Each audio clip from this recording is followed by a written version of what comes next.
Os destaques da semana entre os julgamentos do plenário do Supremo Tribunal Federal, você confere aqui na TV Justiça. É o Plenárias que está começando.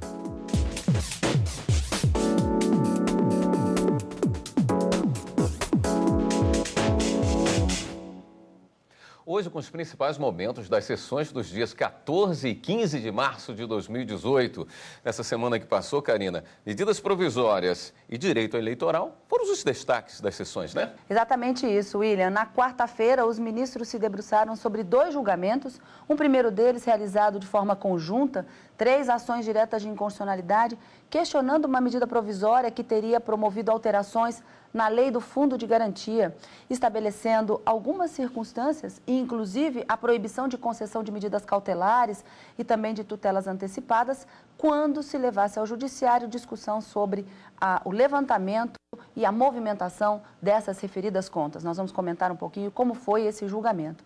E na quarta-feira também, os ministros se debruçaram sobre a eficácia de uma medida provisória que teria sido rejeitada no Senado Federal e, portanto, teria perdido os seus efeitos, mas em que era questionado algumas decisões judiciais que ainda assim determinavam que os efeitos da medida provisória se prolongassem no tempo, em razão de requerimentos para que novos terminais aduaneiros fossem concedidos, em razão da demora da análise dos requerimentos feitos durante a eficácia da medida provisória, mas que não deferidos ou analisados e deferidos pela Receita Federal após a rejeição do Senado. Esses efeitos da medida provisória também foram discutidos, mas acabaram sendo afastados pelo Supremo Tribunal Federal. Ou seja, na quarta-feira, a grande discussão em torno da Constituição girou sobre o artigo 62, que trata efetivamente das medidas provisórias. E como você disse, na quinta, a matéria eleitoral retorna ao plenário, assim como a semana passada.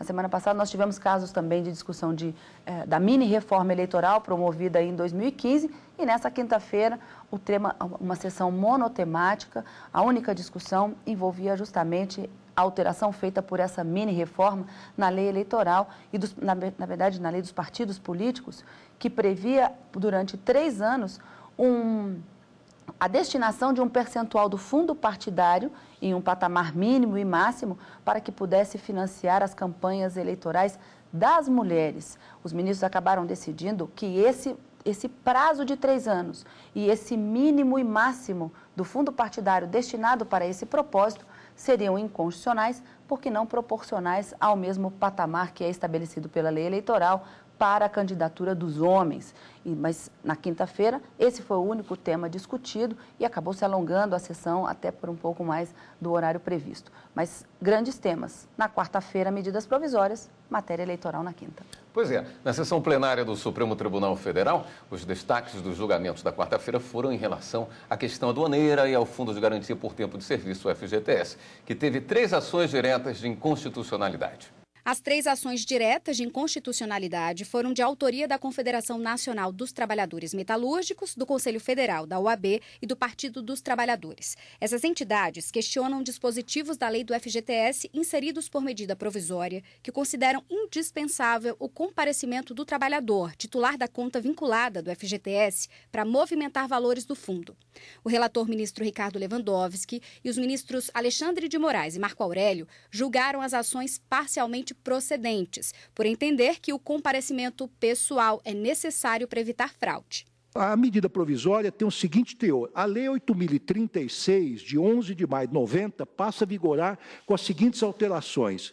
Parágrafo 18. É indispensável o comparecimento pessoal do titular da conta vinculada para o pagamento da retirada nas hipóteses previstas nos incisos 1, 2, 3, 7, 8, 9 e 10 desse artigo, salvo em caso de grave moléstia comprovada por perícia médica, quando será paga a procurador especialmente constituído por esse fim.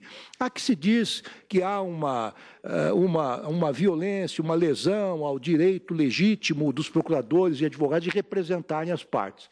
Mas essa alteração foi feita, e me parece que foi feita com um propósito muito salutar, de evitar fraudes, porque a pessoa precisa comparecer pessoalmente e no passado registraram-se várias fraudes em que interpostas pessoas iam lá e sacavam o dinheiro do trabalhador que estava depositado no FGTS.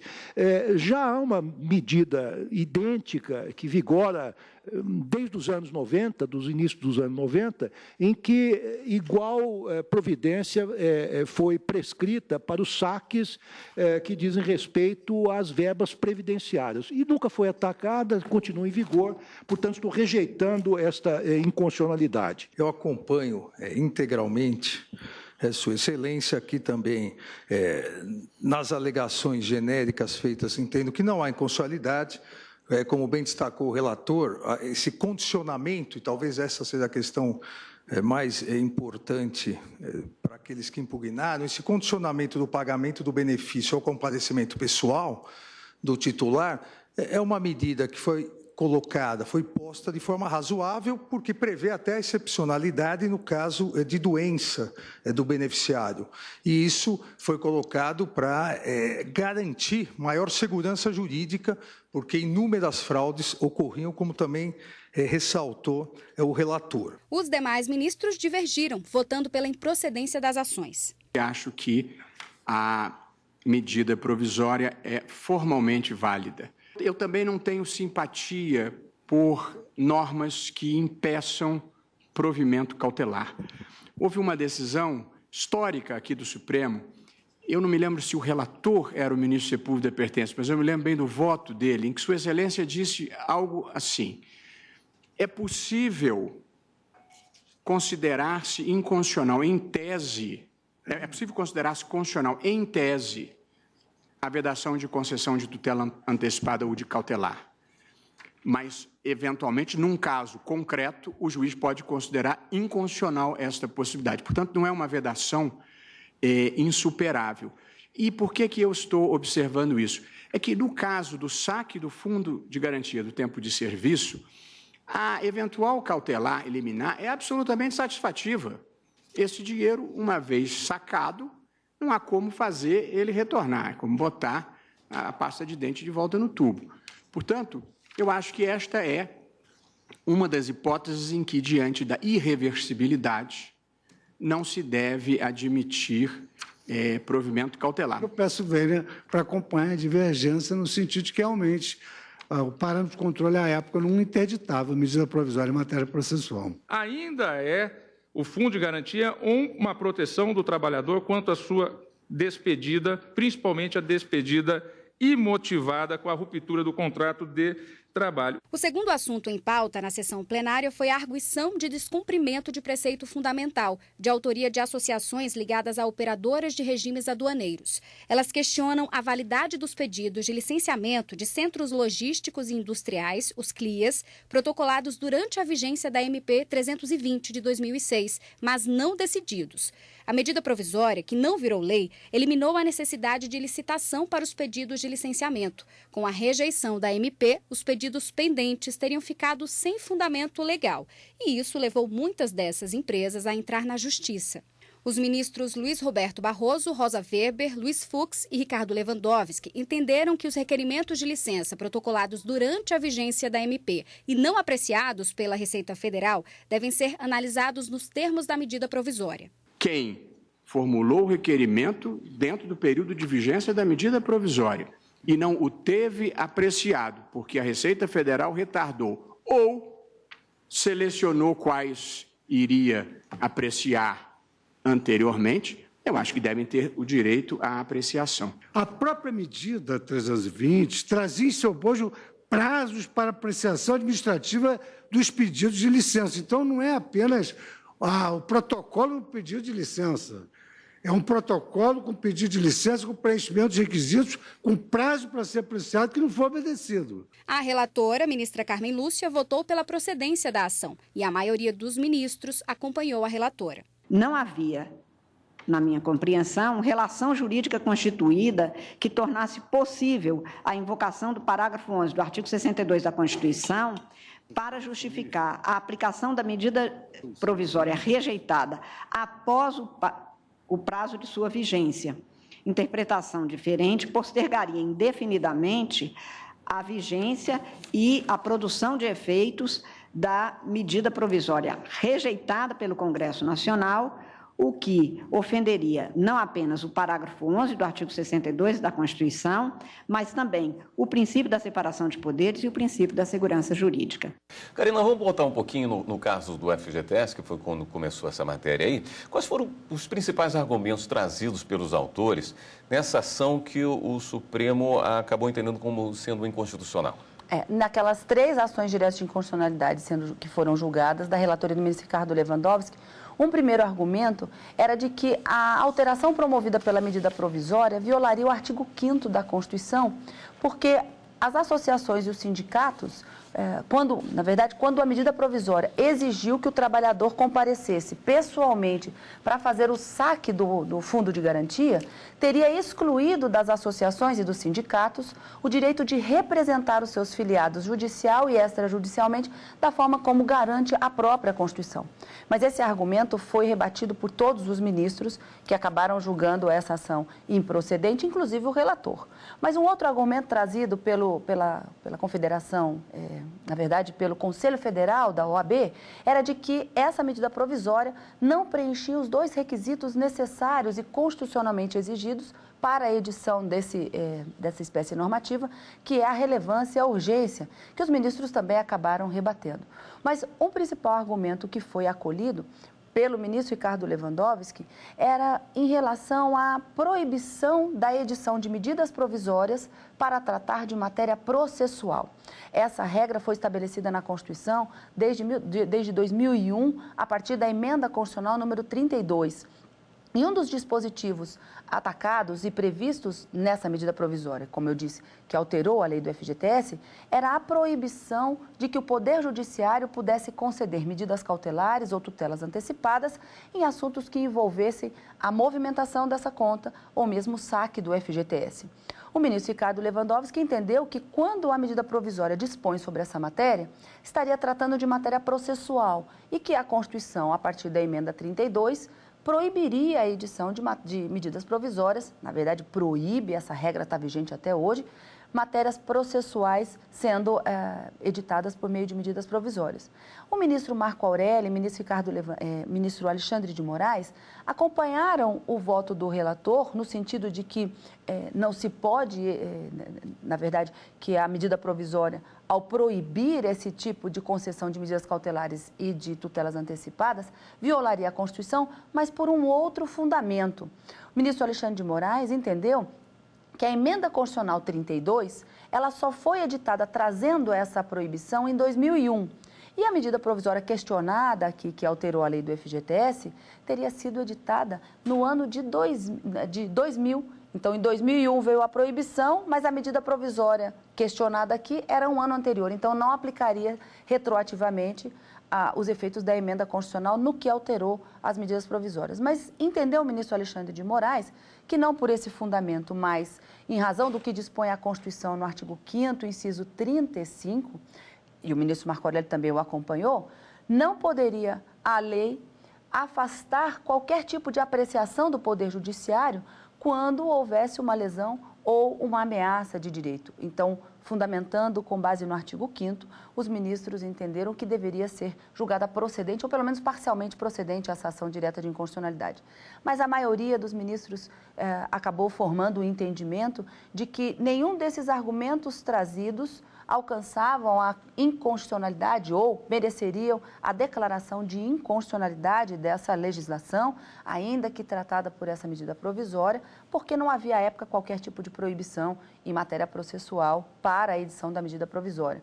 E os outros argumentos também acabaram sendo afastados. O fato de o trabalhador ter que comparecer pessoalmente para fazer o saque do FGTS, vários ministros que acabaram julgando improcedente essas ações, entenderam que a lei estabeleceu esse requisito justamente para evitar fraudes, que muitas vezes eram recebidos por representantes dos trabalhadores e o valor não era repassado aos trabalhadores.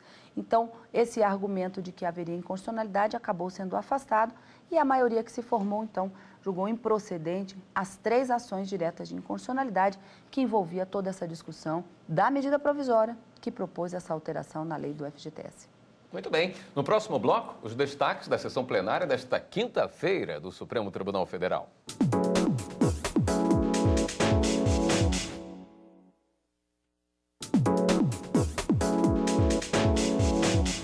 Estamos de volta com plenárias. Fundo partidário para campanhas eleitorais femininas foi o tema da pauta desta quinta-feira no plenário do Supremo Tribunal Federal. A sessão começou com o julgamento da ação direta de inconstitucionalidade ajuizada pela Procuradoria-Geral da República contra um dispositivo da lei eleitoral que estabelece percentuais para aplicação de recursos do fundo partidário em campanhas eleitorais de mulheres. A PGR sustentou que ter percentual não é suficiente porque os recursos precisam garantir que o pleito eleitoral feminino se equipare ao masculino. O relator ministro Edson Fachin acolheu o pedido da PGR por entender que o dispositivo fere o princípio da isonomia. Para o relator, não existe democracia quando os percentuais de recursos para campanhas de homens e de mulheres são diferentes. Em virtude, pois, desse princípio, dessas regras, do princípio da igualdade e dessas regras sobre recursos, não pode, pois, o partido político criar distinções na distribuição desses recursos exclusivamente baseadas no gênero. Assim, entendo que não há como deixar de reconhecer como sendo a única interpretação constitucional admissível aquela que determina aos partidos políticos a distribuição dos recursos públicos destinados à campanha eleitoral na exata proporção das candidaturas de ambos os sexos, sendo, em vista do disposto no parágrafo 3º do artigo 10 da Lei de Eleições já mencionada, o patamar mínimo o de 30%. No que tange ao prazo de 3 eleições fixados pela lei, entendo que deve-se ter em conta que o critério de distribuição de recursos oriundos do fundo partidário deve obedecer à composição das candidaturas e deflui diretamente da cota fixada naquele parágrafo 3º, no artigo 10 da lei que mencionei, Lei de Eleições. Assim, é inconstitucional a fixação de um prazo, porquanto a distribuição não discriminatória dos recursos deve perdurar, ainda que transitória ou temporariamente, mas enquanto for justificada a composição mínima das candidaturas. Tal como decidiu essa Corte na DPF 186, já citei trecho do voto do eminente ministro Ricardo Lewandowski, a legitimidade das políticas afirmativas depende mesmo de seu caráter temporário. A temporariedade, na hipótese dos autos, recai sobre as cotas de candidaturas, não sobre a distribuição de recursos, que, como se sustentou neste voto, não está sujeita a tratamento discriminatório. Por se tratar de uma questão de gênero, foram longas as discussões. E esse acabou sendo o único julgamento realizado no plenário da Corte. Apesar dos ministros Gilmar Mendes, Ricardo Lewandowski e Marco Aurélio terem divergido parcialmente do relator, por maioria, o Supremo decidiu que a limitação de percentual do fundo partidário para as mulheres candidatas fere o princípio da igualdade e julgaram a ação procedente. Apesar dessa previsão da Lei 9.504, nós, nesses últimos 20 anos, não tivemos nenhum avanço na ideia de igualdade e de participação política das mulheres. As candidaturas femininas, elas devem gozar dos mesmos instrumentos que viabilizam as candidaturas masculinas, sob pena de afronta aos princípios da isonomia, o princípio democrático, o princípio da não discriminação e também o princípio do pluralismo político, que as mulheres vão, evidentemente, ensejar que haja um pluralismo político, inclusive de gênero. Bom, a grande discussão da quinta-feira foi fundo partidário. Karina, vamos dar uma destrinchada aí? Você pode explicar para a gente melhor o que seria o fundo partidário? A grande discussão falava desse percentual fixado na lei, da mini-reforma eleitoral, que promoveu esse percentual mínimo e máximo desse tal fundo partidário para financiar as candidaturas das mulheres. E que o Supremo acabou considerando inconstitucional não só o prazo, mas esse percentual, para entender que, se para os homens o percentual deve ser de 30% do fundo partidário, para as mulheres também deveriam ser o mesmo percentual para se evitar qualquer tipo de discriminação. Mas o fundo partidário nada mais é do que uma assistência financeira para os candidatos em época de eleições. Esse fundo partidário nós devemos levar em consideração que uma campanha eleitoral ela é custeada também com parte de dinheiro público, vamos dizer assim. E esse percentual, esse dinheiro público vem de dotações da União, penalidades que são impostas, multas que são impostas, algumas doações permitidas pela lei e algumas circunstâncias autorizadas pela própria lei. Como eu disse, é um recurso destinado a dar uma assistência financeira para essas campanhas políticas, desde que os partidos políticos estejam devidamente registrados juntos ao Tribunal Superior Eleitoral e que, com a Justiça Eleitoral, estejam em dia com a sua prestação de contas. Como eu disse, esse fundo partidário foi a grande discussão na quinta-feira, justamente por conta do percentual e o prazo que ficou estabelecido para ser destinado às campanhas eleitorais das mulheres candidatas. Os ministros entenderam que, com base no que foi argumentado pelo próprio Procurador-Geral da República, autor da ação que pretendia declarar inconstitucional o dispositivo, acabou sendo acolhido o pedido por maioria de votos, mas entendendo que deve ser observada a proporcionalidade e não haver a discriminação, já que isso, de uma certa forma, violaria o pluralismo e violaria, inclusive, o princípio da igualdade. Se para os homens 30% do fundo partidário deve ser destinado para financiar essas campanhas, para as mulheres não poderia ser um percentual menor e assim foi a decisão do Supremo. Nós tivemos nessa semana uma noite de perplexidade, um dia de extrema dor. O assassinato da vereadora do PSOL do Rio de Janeiro, Marielle Franco, deixou o Brasil em luto. O crime que comoveu e revoltou o país repercutiu aqui no plenário do Supremo Tribunal Federal. A vereadora Marielle Franco foi morta com 4 tiros na cabeça dentro de um carro na noite dessa quarta-feira, na zona central do Rio de Janeiro. A principal linha de investigação indica que se trata de uma execução. Marielle saía de um evento sobre juventude negra quando o carro dela foi perseguido pelos assassinos. Questões de direitos humanos faziam parte da militância da vereadora. Horas antes do assassinato, ela falou sobre o papel das mulheres negras brasileiras. A gente sabe que a gente está ativa, está militando, está resistindo o tempo todo, mas com alguns períodos onde a gente se fortalece na luta. Além da vereadora, o motorista do carro também foi baleado e morreu. Uma terceira pessoa que estava no veículo foi atingida por estilhaços e passa bem. A morte brutal de Marielle Franco causou grande comoção e repercutiu entre várias autoridades, inclusive durante a sessão plenária do Supremo Tribunal Federal desta quinta-feira. A vereadora foi vítima da mais cruel e covarde forma de discriminação, que é a eliminação física. Não bastasse toda uma série de discriminações, o ápice da violência com a eliminação física. Um silêncio eloquente que é coerente com a nossa função jurisdicional seja audível contra todas as formas de violência. Tem faltado palavras para descrever o que está acontecendo no Rio de Janeiro neste exato momento, uma combinação medonha de desigualdade, corrupção e mediocridade, num círculo vicioso difícil mesmo de se romper e que tem conduzido à extrema violência que nós estamos enfrentando. Portanto, é imensa a sensação de pesar e de desalento em momentos como esse, sobretudo para quem é do Rio, como é o meu caso.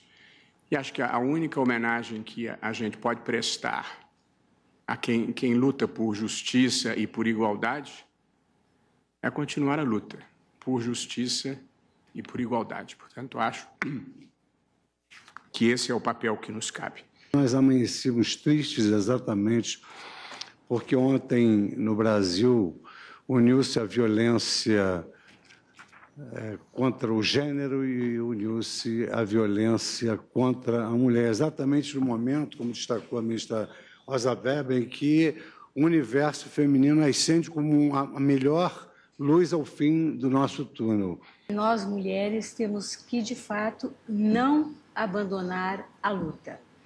Tem um movimento de marcha das mulheres que diz, por nossas mortas, nem um minuto de silêncio, mas uma vida de luta. A despeito de reconhecer que andamos muito, estamos muito longe de podermos não apenas ser alegres ou felizes com a situação. Nós somos muito, muito ainda sofridas com a situação que vivemos nós, mulheres. É uma perda muito grande mesmo. Karina, encontro marcado, próxima semana com mais um Plenários, mas a gente se encontra na terça-feira já no Jornal Justiça, segunda edição. Exatamente, William. Na quarta e na quinta, com julgamentos no plenário do Supremo a partir das 14 horas e no Jornal da Justiça e no Plenárias no final de semana com você. Muito bem. Muito obrigado pela sua companhia e continue aqui na TV Justiça.